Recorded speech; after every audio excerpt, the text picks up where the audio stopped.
کہ سب سے پہلے میں یہاں پہ مظفر آباد کی جب بات کروں گا تو میں اپنے طلباء کو اس کا کریڈٹ دیتا ہوں کہ ہمارے وہ طلباء جو باشعور ہیں انہوں نے اس کال کو سٹارٹ کیا، ہمارے پاس آئے، تاجر شامل ہوئے، ہم نے پوری ایک ایکشن کمیٹی بنائی، اس میں تاجر، ہمارے وکلا، ہمارے کونسلر، سول سوسائٹی، ٹرانسپورٹر، ہم سارے اکٹھے ہوئے، ہمارا یہ ایک پھولوں کا گلدستہ ہے الحمدللہ۔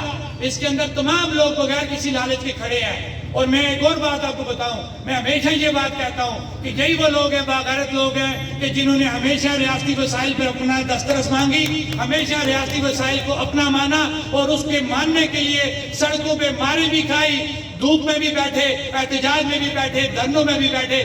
یہی وہ لوگ ہوتے ہیں جو ہمیشہ اپنی ریاستی وسائل، اپنی جو خوشحالی ہے اس کا جو ہے وہ ضامن ہوتے ہیں۔ آپ لوگوں کو سلام پیش کرتا ہوں۔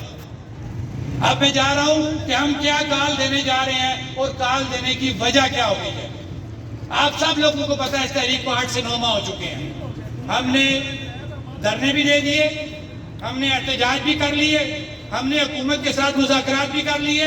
اس مذاکرات کی شکل میں ایک ہفتہ نوٹیفیکیشن بھی سامنے آ گیا، جس کو ہم نے ہمیشہ یہ کہا کہ ہمارے 9 معاملات جو ہیں وہ سیٹل ہو چکے ہیں۔ لیکن اس میں طے کیا ہوا تھا کہ ہر 15 دنوں کے بعد ریویژن ایک میٹنگ ہوگی۔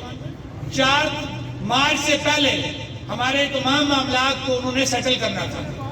4 مارچ بھی گزر گئی، 1 مہینہ ہو گیا، اس کے اندر 2 میٹنگ بنتی تھی، وہ 2 میٹنگ بھی نہیں ہوئی، اور 1 مہینہ ہمارا وہ بھی گزر گیا 4 مارچ کو۔